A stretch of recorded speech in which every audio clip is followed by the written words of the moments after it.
Yes, people. So today we're gonna go through some samples. We are gonna meet some of the team, and we're gonna go to the gym, and yeah, that's what just a normal day is. So yeah, this whole video is more of a point of view rather than someone else filming. It's just me walking around, seeing the things that I see, doing the things that I do, and yeah, hopefully you find it interesting. So yeah, here's the man. Here's Reese. So, what are you going to be up to today, Reese? So I'm just on my way, going up to the warehouse, making sure that all the targets have been hit for this week and making sure everyone's prepared for Monday. Buzzing. Let's go. By the way, every day starts with some sort of energy drink. I mean, if I keep drinking these, I'll probably have a heart attack. But honestly, to do what we do, to work the hours that we work, these are a lifesaver. So next we have a social media sort of content meeting, and you'll be here with Rihanna. So yeah, here she is. So Rihanna, what are we up to today? So we're going through affiliate marketing in TikTok Shop. So we're going to look at the sample requests, approve the influencers, go through their page. On TikTok Shop, there's been a lot of sample requests, but a lot of the people, this is their estimate post rate. So, out of all the times that people send them samples, they only post 20% of the time, and that is just not good enough. So we're trying to find people that are more engaging and that, are more active. Yeah, and this is me with my little pocket camera. Oh God, I look like such a YouTuber. Hey guys, welcome to my channel. So next, peoples, we're gonna do a Q&A with our designer. So we get a lot of frequent questions about certain things to do with design, and hopefully from this little meeting, we'll be able to answer quite a few of them things. So I've prepared a little list of questions, the frequently asked ones, and Asa will now answer them in as much detail as possible. The first question: what's the process in deciding what products to make for your brand? So it comes down to what can you offer differently on the market. So whether it's a unique style, a trending product, you have to focus on what's going to make your product different. If you're just doing the same as every other brand, not finding something that suits your brand in particular, you'll struggle. So yeah, and it's like, so many brands get a logo, put it on a white t-shirt, put it on for 50 quid. Like, please ask yourself, why is people going to buy? Is it because you have a curved letter or something like that? No one cares about your logo. When you're starting out, you need to bring something new to the table. And that's what we're going to kind of come round to as well. You have to ask yourself, once you've done your t-shirt with your logo on it, it's great. You want to see everyone in it. But once you've reached your friends, your family, realistically, why are they going to buy that product as opposed to an established brand? So that's the first thing you need to focus on. Can I make a product which is unique, which is going to catch people's attention, and which is going to be there for the long run? Where do you think people go wrong when deciding on a product? Focus on what you see people wearing, what you think people will like, or if it's a niche, really tune in and focus on that product. Don't worry about sticking your logos everywhere, because as brutal as it sounds, no one cares. Once you've reached your friends, family, you're maxed out, you're done. People transition into logos after they've made the cool products and they want to be seen in that t-shirt. Number 3, what's the process of actually designing a product? So with this one, we're going to run through it brief because there's quite a lot to go through. But like from start to finish, like what do you think is like the best way to obviously get a product from, having the initial idea to actually selling it on our website? So obviously it's the initial idea first. That is probably the main thing. The initial idea, having a clear vision for how you want the product to be. Once you have that vision in place, that's when you start thinking about the CAD. Now, a CAD is a 2D visual image of the product. So we'll go into that a bit more deeper later on, but a CAD is a 2D visual image. Once you're happy with the CAD visually, you start looking at the tech pack. Now, that comes down to fabrics, fit, whether you've got logos or graphics, they're all on this tech pack. That's what you're going to provide your factory with. So once you've got the CAD, you build your tech pack. And then from that point, once the tech pack is complete, you'll pass that over to your factory and wait yeah, for the just magic for to happen. anyone that doesn't know, a tech pack is a technical drawing where like you have almost like 10 pages of complete detail of design. So you're not just sending the factory a little piece of paper with a few lines on it and hoping that they give you what you want. Basically, what you need to do is also make it as idiot proof as possible. Literally no room for error. How many centimeters is the collar? How long is the sleeve? What is the fabric? Send the actual fabric that you want them to use. You can't leave any room for them to then kind of do what they want, because what factories will do is if you give them too much freedom, they will cut corners. They will start giving you a cheaper fabric so they make a bit more profit. So they'll start making a slightly different fit to maybe save on the fabric.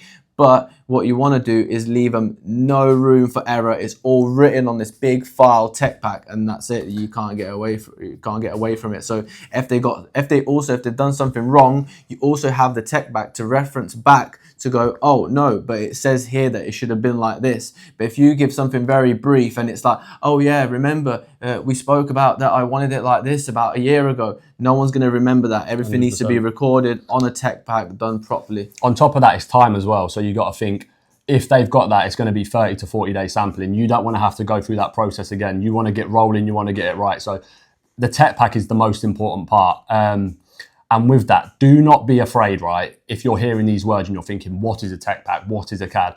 All of the tools you need realistically are out there. You do not need to be an artist. You do not need to be amazing at drawings.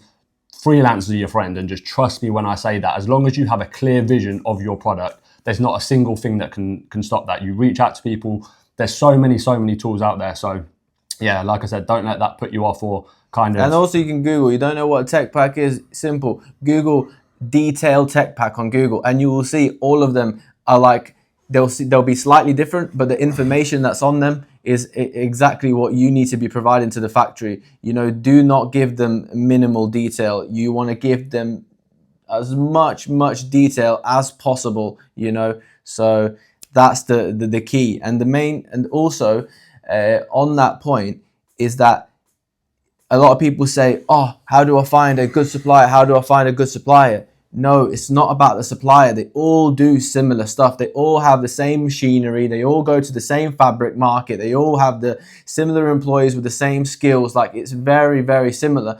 But the ones that win, the ones that get samples done quicker and don't have to do second sampling, third sampling, which eats into your time and then that eats into your money, is the ones that provide the most detailed to the factories and don't leave them any room for error. They're the ones that basically do things properly, and that's been learnt from mistakes. So yeah, exactly. And we have done all these mistakes. We have tried to rush it. We have just tried to send a WhatsApp message to a factory and go, can you make a product like this from a picture? Get a dishcloth back. Yeah, and you literally get back some Gildan t-shirt or something. And so what we're trying to do here is, for anyone new who's looking to start or anyone that's doing it, is basically to say that information, communication, and providing detail is the very key element of the design process. What if I have no experience in fashion and design? What should I do? Kind of touched on it on the last point as well. Comes back to freelancers are your friend at the end of the day. As long as you have a vision for your product, you don't need to be an artist drawing these fine line pictures, and you see it everywhere and you think, where do I even start with that? Research, get knowledge for your product, understand the product you want to make, and use freelancers. And that's the best way I can put it. It depends also. So for example, there are some people who love that artist side of it, and that's fine, but you have to think, if you get to a level where you want to scale, you want loads of products, you're not going to be able to sit down and draw all these products, tech pack them all yourself. So you need to be prepared when it gets to it to be able to outsource that kind of thing and put that work across. But there's not a right or wrong answer to it. It depends whether you enjoy that side of it. Well, basically, us now, none of us have got any degrees in fashion. None of us got any sort of qualifications in fashion. We're not fashion gurus. What we're good at is we understand what looks good and what people want and what our customers are. And that's probably the main key, is we understand our customers and we know what they want. So we will give them what they want basically. And Personal attachment's a big one as well, where we've been able to withdraw our personal attachment from brands to understand our market. So it's very easy, especially when we're spread out across different brands, to think, I don't really like that, but we're not that market for a specific product. So we need to understand what our customer wants, and that's one of the biggest things. Yeah, and that's how we grew Navea as well. Navea is our jewelry brand, and we didn't know anything much about jewelry. And the reason why we was able to grow it so fast is because we didn't have no emotional attachment to the product. Everything was done off analytics. Oh, that does well, let's do more of this. Oh, this is not working, let's not do it. Whereas before, when we used to do JK, we'd go, oh, we really love it. But then we used to think, is that scalable? Is there a lot of people that are gonna wear this product? You know, is there a lot of people in different countries that like this kind of style? Like, how scalable it is? And you know, that's when we learned that we need to kind of detach ourselves from that personal thing. Obviously, we do have our personal touches. That's where the initial idea comes from. But we always think about scalability as well. Bosh. We just said bosh at the same time. And the final question, I did a little video about this as well, or no, not a little video, it was a little post, and it was, do you think the market is saturated? Saturated, yes. Full, not even close. And we've kind of learnt that it's like we can't duplicate ourselves. We can't make enough brands to realise that it's not saturated enough. So is it saturated? Yes, but most things are. But if you understand the recipe and what it takes, what people want and how to go about it, then realistically, no. Yeah, personally, to me, I don't think any proven market is saturated. You know, when you've got brands like Zara doing billions a year, why can't you do 0.1% of what they do and take a little share of their market? Do something better than them. Let's say you wanted to do denim jeans and they make millions of denim each year. Just find a way to do it slightly better than them, you know, at a better price, or, you know, better quality, or I don't know, just something better than them, and then you're onto a winner. Where am I? Jewelries arrived. Let's go. You've been like, Hello. I have to lifting all these in. You're on my YouTube channel. You're right. Say hello.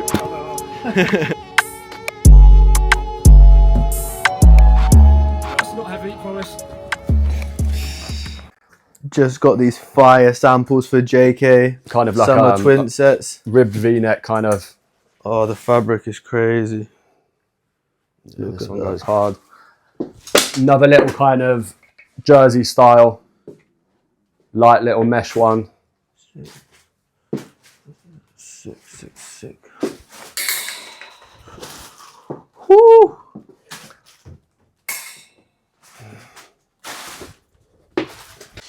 So now we've got these samples.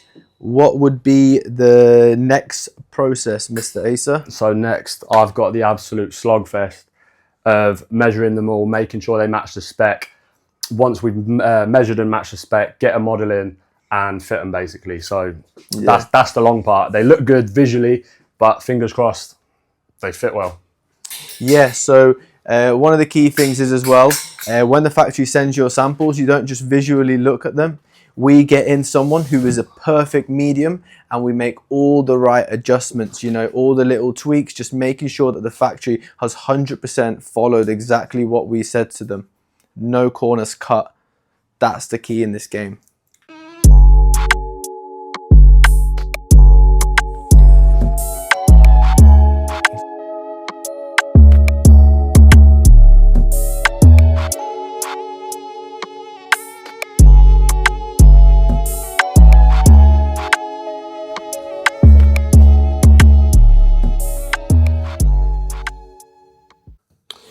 Also, here's my babies. Here they are. It's annoying because altogether we're on probably around 900,000 orders, but it's across all our sites. So you can only get the gold plaque if you do it on one Shopify store. But to us, the way that we run it is we see it as one whole kind of this e-commerce holding company, and we own these little brands. Yo people, so that's the end of the video. Hopefully you enjoyed it. We filmed as much as we could because obviously we've got to get a lot of work done, and we tried to provide as much value as we could.